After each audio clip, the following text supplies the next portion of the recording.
¿Cómo están nuestros queridos televidentes, amigos y hermanos muy queridos?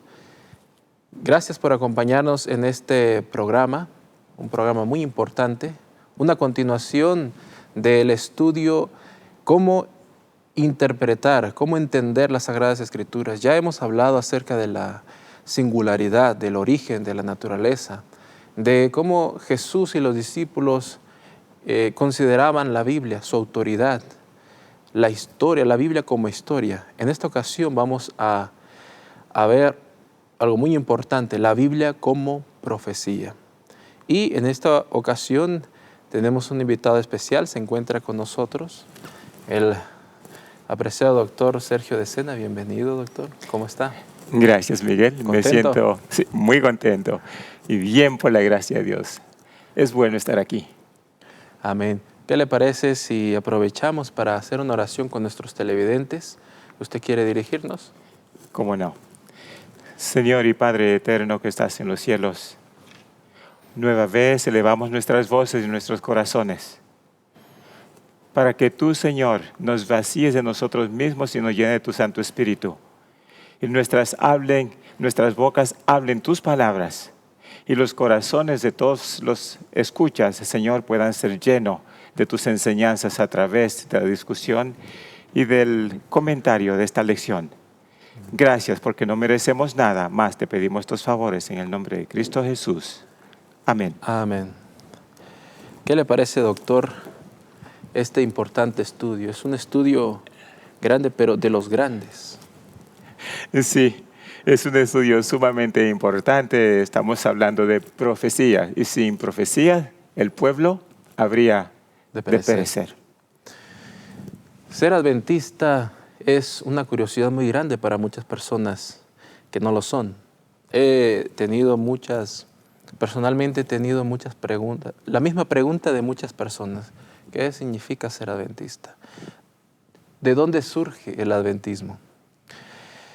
Sabemos nosotros que nosotros como adventistas creemos que nuestro origen no está basado en la visión de un hombre, como posiblemente muchas religiones. Nuestro movimiento, por así decirlo, tiene su origen en lo que vamos a estudiar, en una profecía muy importante.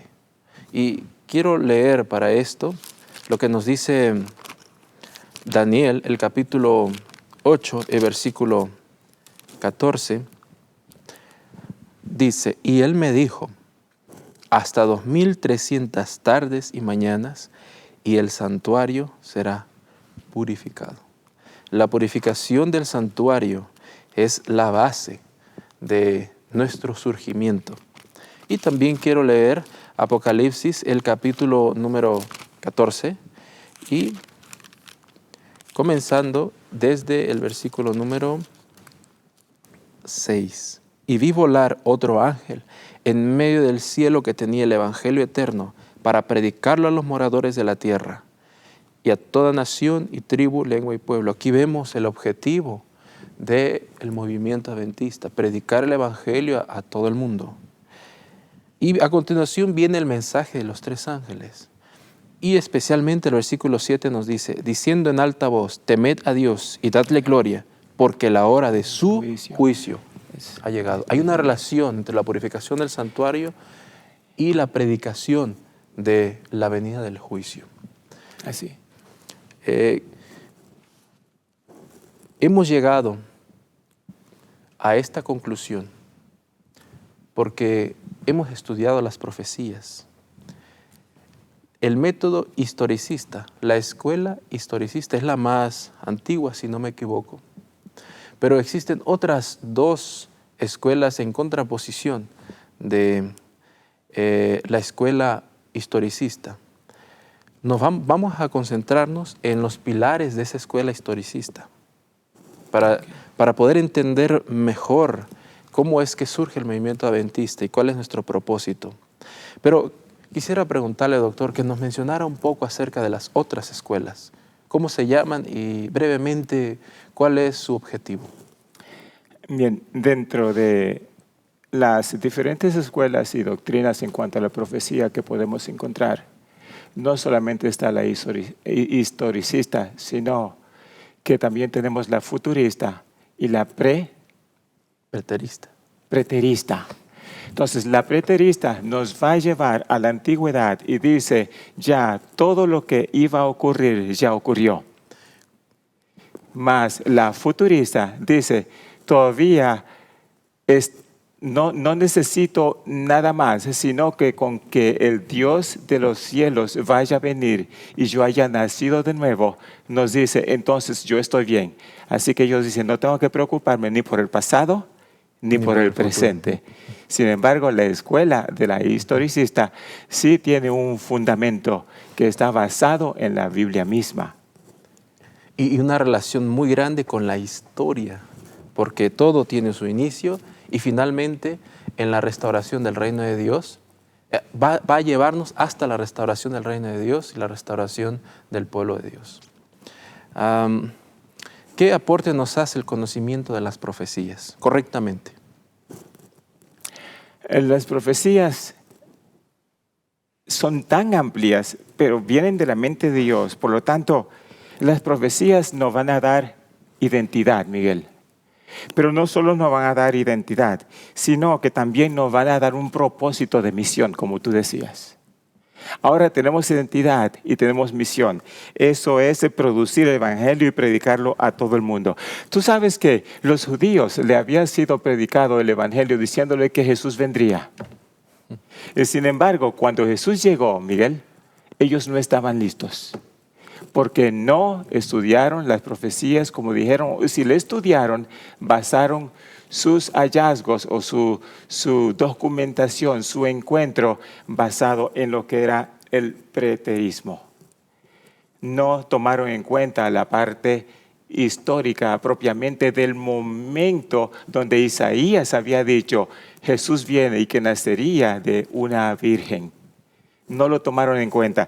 Por lo tanto, lo que encontramos aquí es que los judíos no estaban preparados como consecuencia.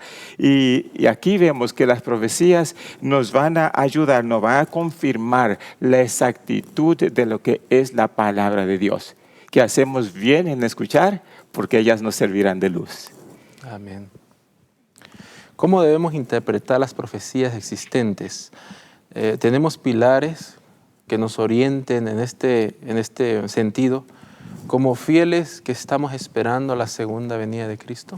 Sí, y cuando hablamos de las profecías, no simplemente hablamos de la Biblia, porque entonces, cuando hablamos de la Biblia, hablamos de la palabra de Dios. Y Dios eligió a instituciones, eligió a personas, eligió a Jesús, su persona, y vamos a mencionar algunos de los pilares, los cuales podemos mencionar que fueron los que establecieron lo que era el idealismo o la veracidad de lo que sería el historicismo. Entonces encontramos en Juan 14, 29, donde el mismo Jesús, lo podemos leer, Juan 14, 29, nos dice el mismo Jesús, ahora yo os he dicho, antes que suceda, para que cuando suceda, creáis. El mismo Jesús está diciendo, van a ocurrir cosas que les vamos a decir antes de tiempo y que ustedes deberán creer porque van a ser profecías y se van a cumplir en los eventos de cuando ustedes estén, pero también se podrán cumplir. No solo se cumplieron en el pasado, sino se van a cumplir en el presente y también se va a cumplir en el futuro. Entonces, ahí vamos a encontrar a Daniel, ahí vamos a encontrar a Juan en Apocalipsis, ahí vamos a encontrar a Martín Lutero ya para la Reforma, Juan Calvino, Zwinglio y otros personajes que tuvieron que ver con aquel periodo de tiempo donde los hombres que eran de Dios, que estaban dentro de la creencia y querían conocer a Dios, se rebelaron contra un sistema y dijeron, no nos podemos quedar en el pasado nada más. También Dios dice que la parte histórica es importante y ellos, todos estos hombres que yo acabo de mencionar aquí, ellos afirmaron lo que era la idea del historicismo, dándonos así un ancla para lo que hoy el adventismo tiene como regla de fe para afirmar los conocimientos y poder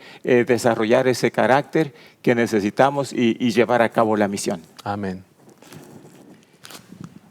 Además de esto, doctor, cuando nosotros vemos la profecía y estudiamos, por ejemplo, Daniel capítulo 2, aparece el esqueleto principal de las profecías, Daniel 7, Daniel 8, como vamos a ver más adelante, pero aparecen ciertas cosas como bestias, como cuernos, como tiempo o lugares. ¿Cómo debemos interpretarlas? ¿Literalmente o simbólicamente? ¿Qué significa tipología? Interesante porque aquí hay tipologías, va a ser la forma que se va a presentar el mensaje. Y podemos mirar en Daniel 2, 27 al 45. Aquí nos está hablando específicamente en el sueño de Nabucodonosor, donde Daniel es llamado como el hombre de Dios para interpretar eso. Y donde Daniel realmente en la interpretación, en la visión que Dios le da a Daniel, él ve la gran estatua representada por la cabeza que es Nabucodonosor, Medo y Persia, que era la parte del tórax y los brazos, y luego El vientre. el vientre, que es representado por Grecia, y luego las piernas y los muslos y las piernas y los pies representados por Roma. Esta estatua y las diferentes componentes, miramos que el uno se sigue al otro periódicamente. Lo que entonces podemos comparar diciendo que asimismo la profecía no simplemente es un solo ente, sino que viene desde el pasado representando la cabeza y el resto del cuerpo representando el tórax y cada una de las partes representando una parte, pero que se siguen línea tras línea sin interrupción. Entonces, eso nos habla de que realmente las profecías tienen continuidad. Pero también vemos que así como se presenta en Daniel 2:27, así también encontramos en Daniel 7 y 8, que en vez de ahora hablarnos de la estatua, nos está hablando de bestias. Y esta bestia que nos está hablando aquí, el primero es el león, pero el león corresponde a la cabeza en la estatua, pero también no habla de Medo y de Persia, y que ese oso entonces representa a la segunda parte de la estatua. Y luego nos habla de Grecia, que es el leopardo. Entonces, así vamos mirando la simbolización que viene haciendo la palabra de Dios, y todo es para que podamos tener un entendimiento más amplio. Si no entendemos con la estatua, entonces entendemos con las bestias. Entonces, más tarde también hablamos de otras bestias. Nos hablan del macho cabrío y nos habla del cordero, que es de 2 cuernos, y el macho cabrío de un solo cuerno. Todos esos simbolismos nos hacen pensar y nos hacen saber que realmente Dios quiere hablarnos de diferentes formas para darnos un destino final. No importa cómo sea, Dios quiere salvarnos, quiere que tengamos la información correcta. Amén. Y en cuanto al tiempo, el tiempo es otro de los componentes que nos van a hablar de las profecías. Podemos mirar, si miramos a Números 14:34. Números 14:34.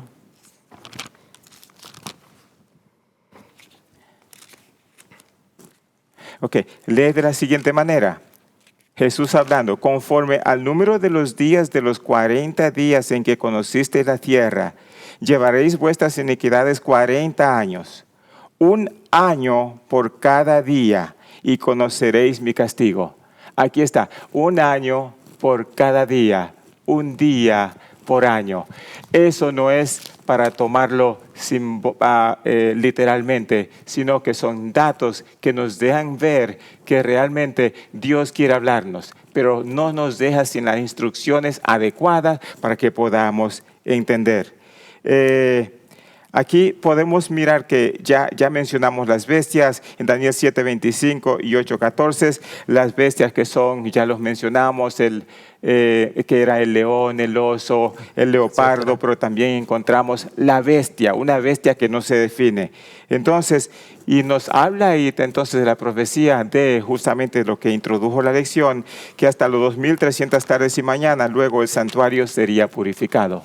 Ahí está entrando otra profecía que a veces no entendemos y que si no aplicamos las reglas que estamos discutiendo ahora, tampoco las comprenderemos. Entonces tenemos que aprender lo que significan las bestias, tenemos que aprender lo que dice el pasado, lo que estamos en el presente ahora, en el mismo ojo de la tormenta que estamos, y lo que el futuro nos trae, que ciertamente va a ser la venida de nuestro Señor Jesucristo en un triunfo completo. La cuarta bestia, déjame mencionar algo de ella, dice que era el cuerno pequeño. La pregunta sería, entonces, ¿qué es lo que significa ese cuerno pequeño? Bien, ese cuerno pequeño nos dice que él tiene ciertas peculiaridades. Y entre las peculiaridades que tiene es que iba a ser perseguidor de los hijos de Dios. Otra característica que tiene esa cuarta bestia, de la cual se habla en Daniel 7 y 8, es que iba a ser exaltado, se exaltaría sobre Dios. Entonces, cuando miramos eso, representa esta cuarta bestia, nos dice la palabra que representa al papado. Y dice que atacaría al pueblo de Dios, vencería al pueblo de Dios. Todo eso, el capítulo 7 y 8 de Daniel nos hace un delineamiento claro y perfecto de lo que realmente significa esta bestia y que estaría presente hasta el final del tiempo. Según esto, la escuela historicista, Sí. podemos decir que es la correcta. Pero, ¿qué nos dicen las otras escuelas en cuanto a este cuerno pequeño? El historicismo dice que el mismo cuerno de capítulo 7 y capítulo 8 es el mismo. Sí. Y también tiene una relación con Apocalipsis capítulo 13, ¿cierto? Es el papado, el sistema papal. Pero ¿qué nos dice, por ejemplo, el preterismo, que son defensores del preterismo? El catolicismo, que son defensores del preterismo. Bien, está bien delimitado porque el preterismo entonces ya dice, nosotros no creemos en que las profecías se van a repetir otra vez. Ya pasó. Si ya pasó, no tenemos nada por qué preocuparnos y por eso entonces podemos seguir nuestra propia agenda. Ya, Dios se fue de la tierra. Ya, Dios está en el cielo. Dios que gobierna en el cielo, nosotros gobernaremos sobre la tierra. Ya el papado quedó detrás. Ahora ya no tenemos que preocuparnos más por esa parte, dice el preterismo. Y se lo aplican a Antíoco Epífanes, ¿cierto? Una división de ¿cómo se llamaba el rey griego? Alejandro Magno. Una división de su reino, Antíoco Epífanes. Ok, sí, pero que justamente Alejandro Magno era parte de esa historia pasada y como ya se lo aplicaron a Alejandro Magno como ente pasado, ya no está presente, entonces ya nosotros no tiene ninguna necesidad de estudiarse. No tiene ningún valor en el presente lo que es el historicismo. ¿Y el futurismo? ¿Qué dice sobre esto? El futurismo dice justamente también cuando lo miramos, el futurismo nos dice con respecto a la salvación que, y tú vas a mirar el protestantismo en todo su auge, dice, una vez que tú recibes al Señor, es el futuro, una vez que tú recibes al Señor, ya no tienes más nada por qué preocuparte, ya tu futuro está hecho. Esa escuela establece que no necesitamos ni del pasado ni del presente, sino que mi futuro es Dios. Por lo tanto, ahora yo puedo continuar haciendo lo que me place sin tener en cuenta que viene juicio. Y exactamente la pregunta que le quería hacer ahora. ¿Qué relación tiene la historia de Daniel, capítulo 7, y lo que contiene, Daniel capítulo 8, con el juicio. Al principio leí unos textos en Daniel 8:14 y Apocalipsis capítulo 14, versículo 6 y 7. ¿Qué relación tiene la historia de Daniel 7 y 8 y su contenido con el juicio investigador y los 2300 tardes y mañanas que menciona Daniel capítulo 8, versículo 14? Sí, qué bueno que preguntaste, porque el juicio investigador, ya conocemos la historia de la persecución, ya conocemos la historia del preterismo, ya conocemos la idea de lo que es el futurismo, pero también conocemos el historicismo. Entonces, en el historicismo encontramos en Daniel 7 y 8 que se introduce el juicio de investigación, el juicio de investigador. Entonces, podemos mirar que el papado en su historia pasada realmente llegó hasta que fue tomado prisionero por Beltier por orden de Napoleón, y a la vez falleció. Pero una vez que terminó ese periodo en 1798, unos años después, comienza entonces los estudios para 1843, 1844, comienzan los estudios de donde surgiría el adventismo. Entonces comenzaron a estudiar, comenzaron a profundizar, y ya para el siglo XIX, Miller hace más énfasis sobre todo esto y encuentra que viene un juicio. Entonces, en este juicio ya terminó la persecución y viene el juicio y comienza el juicio celestial en el lugar santísimo, que es de donde para 1844, que se creía que Jesús venía a la tierra, lo que ocurrió es que Jesús pasó del lugar santo al lugar santísimo, justamente a comenzar con lo que sería el juicio investigador. Y daría inicio al movimiento adventista, ¿cierto? Para 1863, entonces, los que eran adventistas del domingo se convierte en adventista del séptimo día, de los cuales nosotros hoy día profesamos ser, y que el Señor permita que sea así de todo corazón. Entonces, el historicismo realmente nos afirma que el ser adventista, como adventista, tenemos que conocer el pasado, el presente y el futuro. Y ese futuro nos lleva desde toda la historia de la muerte de los cristianos de aquellos tiempos, lo que estamos ocurriendo ahora, próximo a una persecución, pero también nos lleva a comprender que Jesús está a la puerta. Amén. Volviendo a la tipología profética tiene un inicio. ¿Y cuál es su objetivo? Vamos a buscar, Miguel, en 1 Corintios 10, 1 al 13. 1 Corintios 10. 10, 1 al 13. Y vamos a sacar lo esencial de acá. Entonces, en 1 Corintios 10, 1 al 13, si miramos los versículos 6 al 10, versículo de 6 al 10, podemos, y nos dice lo siguiente: mas estas cosas sucedieron como ejemplo para vosotros, para que no codiciemos cosas malas como ellos codiciaron. Y sigue diciendo: ni seáis idólatras como algunos de ellos, según está escrito: se sentó el pueblo a comer y a beber, y se levantó a jugar. Ni forniques como algunos de ellos fornicaron, y cayeron en un día 23,000. Y termina diciendo en el versículo 10: ni murmures como algunos de ellos murmuraron y perecieron por el destructor. Aquí estamos mirando que estos versículos no están llevando a la historia para mostrarnos el comportamiento de un grupo de hombres y mujeres que profesaban conocer a Dios. Pero ellos, está diciendo, nos dice la lectura, que cometieron el pecado de la codicia, el pecado de la idolatría, de la fornicación y de la murmuración. Esos pecados cometieron ellos en aquel entonces, y nos llama a la atención en este sentido de que nosotros no debemos de hacer lo mismo.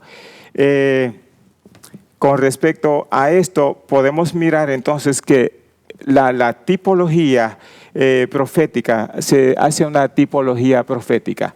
Esta tipología profética puede ser estatuas, pueden ser cosas, pueden ser bestias, pueden ser personas o pueden ser hechos o instituciones, lo cual nos lleva a lo que es el historicismo.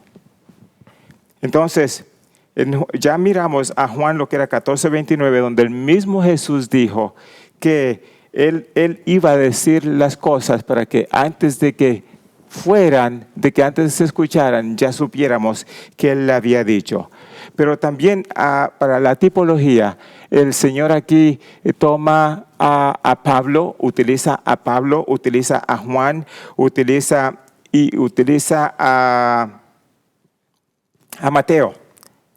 Entonces, como presencia de la tipología en Mateo, aquí vamos a ver que se utiliza para mostrar la muerte y la resurrección de Jesús, el evento de la ballena de Jonás, donde duró 3 días ahí, y luego fue echado, vomitado y se fue a Nínive. Pues eso estaba prediciendo entonces en Jesús lo que habría de ocurrir con Jesús. Pero también podemos mirar a Juan 10:36. Estas cosas ocurrieron para que todo lo que ocurrió, nos dice Juan 10:36, para que todas estas cosas ocurrieron para nuestra educación, para informarnos, para que viéramos que todas las cosas iban a ser así. Ahora Juan 1:29, he aquí el Cordero de Dios que quita los pecados del mundo. Ahora nos trae la esperanza. ¿Quién? A través de Jesús. Amén. Entonces, cuando miramos entonces, hay tipologías, hay personas, hay animales, hay cosas. Podemos decirlo, ilustraciones. Como a los niños les enseñan ilustraciones para que puedan entender mejor. En vista de todo esto, doctor, ¿cuál sería la conclusión? Miguel, ya que Pablo nos está hablando, Jesús nos está hablando, y los íconos, los pilares de la profecía nos están hablando, tenemos que tener una cosa que es muy cierta. El plan de redención no comienza ahora. El plan de redención comenzó con nuestros primeros padres, aún antes de nuestros primeros padres, en la mente de Dios. En la mente de Dios luego se forma al hombre, y el hombre forma parte del plan de redención.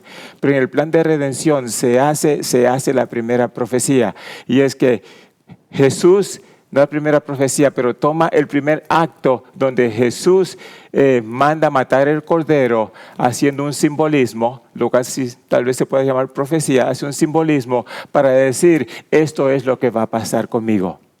Yo tendré que morir por los pecados del hombre. No obstante a eso, entonces también encontramos en Génesis 3:15 la profecía de la mujer y la serpiente, donde ya tú sabes, hay una riña, lo cual no va a decir que nosotros como cristianos vamos a tener una riña contra un poder espiritual que nosotros no conocemos, pero que sí estaríamos dentro de eso, y se nos profetizó desde el principio. Pero otra vez aquí comienza entonces a través de toda la Biblia, y ya mencionamos todos los íconos que representaban las profecías.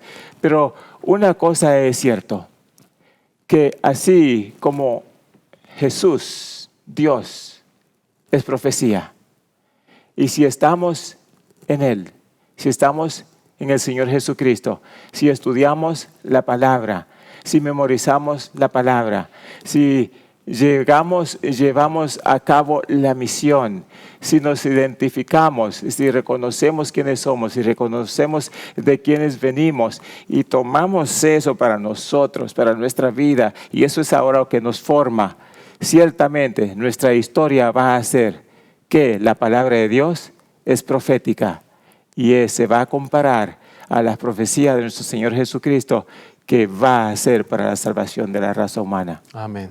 Podemos decir entonces en conclusión que la victoria está ganada. Amén. Somos ya vencedores. Amén. Amén. Muchas gracias, doctor, por sus palabras y su reflexión en cuanto a este tema muy importante. Gracias a ti, Miguel. A ti, amigo querido, gracias por habernos acompañado. Esperamos que esta reflexión sea de gran provecho para ti y para tu familia. Que Dios te bendiga. Nos vemos pronto.